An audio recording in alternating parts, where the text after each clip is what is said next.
chamada dieta flexível. Você já ouviu falar? Já.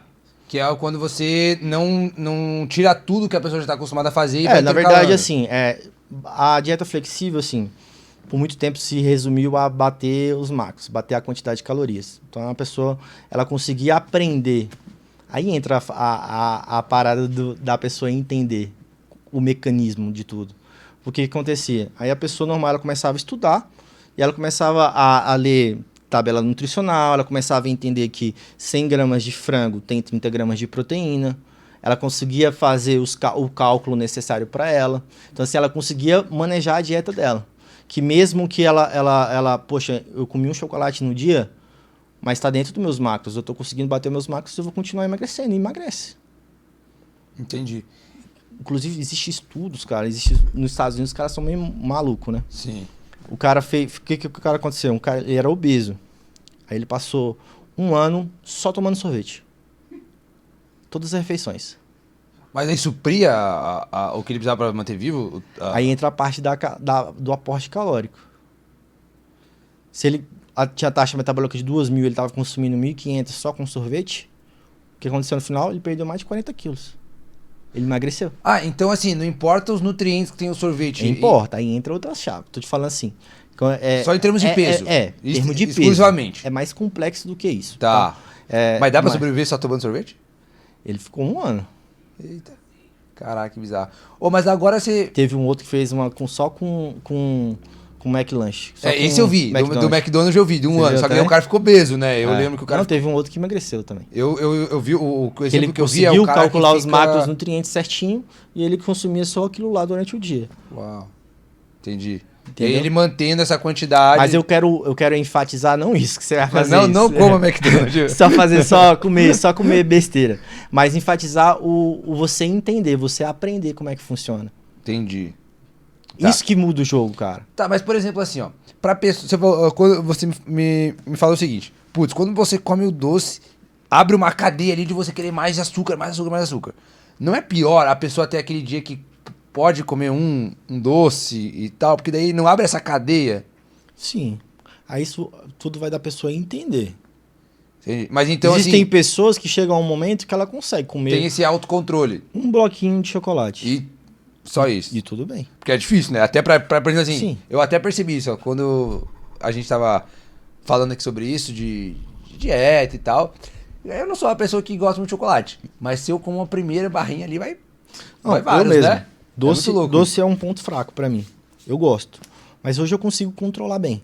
Por exemplo, agora, lá na nossa igreja sempre tem um jejum de Daniel que fala. Então, assim, nós estamos na segunda semana, sem qualquer tipo de doce. Qualquer tipo de doce. E eu tô conseguindo tranquilo. Entendi. Mas por quê? Eu tenho um objetivo, tenho uma motivação maior do que só o fato do doce. Esse autocontrole vem de um desejo, de um objetivo, mais um entendimento? Ou tem algum outro fator ali? É uma junção, né? Uma junção desses dois, principalmente. Objetivo, né? Ambiente também, mas também, principalmente, o objetivo e essa parte da motivação, né? Você saber o que você quer alcançar, por que você está fazendo isso. Você tem o entendimento disso, né? Do porquê você está fazendo aquilo. Entendi. Sabe? É igual da parte do emagrecer. Eu sempre falo para meus pacientes, não foca, cara, somente no peso. É importante, vai motivar, é óbvio que vai. E eu preciso disso nos primeiros momentos. Que a pessoa baixe peso, que a pessoa baixe medidas, que ela comece a ter uma autoestima melhor. Eu preciso. Mas é algo que eu sempre falo para meus pacientes. Cara, comece a focar em coisas que você não conseguia fazer anteriormente. Em como melhora a sua saúde. A partir do momento que você começa a se alimentar melhor. A partir do momento que você começa a inserir atividade física na sua vida. A partir do momento que a gente consegue regular o sono, que é um grande problema de muitas pessoas. Qual que é os primeiros sinais assim, que a pessoa consegue já observar depois que ela começa a fazer essa transição de estilo de vida? Assim? Quais que é os primeiros benefícios que ela começa a enxergar? Primeiro, além da estética, né? Do fator estético, a gente não pode ser hipócrita que isso E é o grande motivador. É muito importante. É um grande motivador. É um grande motivador. Tá? Mas principalmente, a partir do momento que começa a melhorar sono.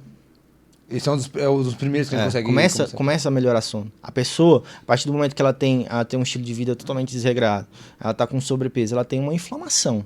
O corpo dela tá inflamado, as células tá com estresse oxidativo. Então ela tá totalmente inflamada. Então, a partir do momento que começa a ter uma mudança disso, a gente começa a entrar com uma dieta lá, que aí entra essa parte também de parte nutricional, food maps, dependendo da paciente estar muito inflamado. Os marcadores laboratoriais dela também totalmente com inflamação altíssima. Então, assim, a paciente, mais a nível assim, de o paciente começa a ver mesmo. Melhora a concentração, regula o sono, melhora a memória, melhora a parte do humor, de fato, começa a melhorar. Porque o paciente que está inflamado, a parte do intestino, hoje a gente já está comprovado que o intestino ele é o segundo cérebro. Então o paciente que ele está inflamado, o paciente que ele come mal, come muita besteira, ele vai estar inflamado, o seu organismo, a sua microbiota totalmente não absorve mais os nutrientes, não absorve mais as vitaminas. A microbiota dele está, vamos dizer na parte mais leiga, está totalmente errada. Entendeu? Não tá tudo certo, ele não tem uma regulação intestinal. E tem um número, uma quantidade de dias médio que a pessoa começa já a observar isso? Não, isso é muito variável. Varia de pessoa para pessoa. É muito variável. Entendi. Quando se trata de saúde, do corpo, de saúde, é algo muito individual, muito individualizado. Mas, doutor, as pessoas, a gente fala muito de emagrecer, o desafio para emagrecer, mas só quem precisa ganhar peso que sabe o que é um desafio de verdade, né? Porque, caraca, cara, que difícil que a gente... Um amigo meu que tá peso. aqui, que é o Dr. Arthur também, cara, eu vejo, cara. Poxa, Ele tinha, assim, acho que uns 40 quilos na faculdade. E pra ganhar peso é difícil, né? Ele fala, assim, que ele tinha que consumir 3, 4 mil calorias ao dia. Tinha dia que o cara não conseguia comer, mas comia. A gente sofre aqui, porque chega um teto que você não aguenta mais comer, cara. A gente suplementa e tal. E vai na academia e treina, e você fica lá um mês e o peso da balança. Eu vejo que é até mais difícil do que emagrecer, sabia? Muita gente já falou isso. Que pessoas que passaram por esses dois processos falam nitidamente que ganhar peso é muito mais desafiador. E tem bastante hoje, tem bastante gente que chega com esse intuito de querer ganhar massa e tudo mais? Sim, tem chegado. Por mais que minha persona, meus pacientes, sim, a grande maioria são pacientes um pouco mais velhos, paciente que está com sobrepeso, paciente que por muito tempo foi sedentário, busca qualidade de vida, que é algo que eu bato muito nessa tecla. Ou paciente que está ansioso, ou paciente que está obeso, pacientes pós-bariátrico tem chegado bastante agora. Tá. E para quem quer ganhar, e para quem está nessa outra estágio de ganhar peso, ganhar massa e tal, tem algum fator, assim, algum tipo de comportamento que a pessoa possa desenvolver para facilitar esse processo ou para acelerar esse processo? Como assim você fala? Não sei, tem alguma forma da gente conseguir otimizar isso? Porque, por exemplo, assim, hoje a gente se alimenta muito bem e treina, mas é um tempo que, tipo assim, você não vê um resultado muito significativo, né? Sim. A gente pode fazer alguma coisa além disso? Sem existem... tomar a bomba, óbvio. Existem recursos. Existem recursos e tratamentos hoje que são bem avançados para conseguir isso. Mas é basicamente o aporte calórico, cara. Basicamente, você come mais. Mesmo sem ter vontade. Esse é o segredo. E treino. Treinar mais pesado aí. Entendi. E o aporte calórico. Mas existem outros recursos que a gente pode utilizar no tratamento também. Entendi. Que aí depende de pessoa para pessoa, né? Muito variável. Porque aí também envolve muito essa parte comportamental da pessoa querer mesmo. Né? E ele, cara, é um grande exemplo, viu? De ganhar peso. Então vamos treinar junto. Então. Vamos comer junto. E a gente tem a sensação aqui, ó, que é muito engraçado isso, né?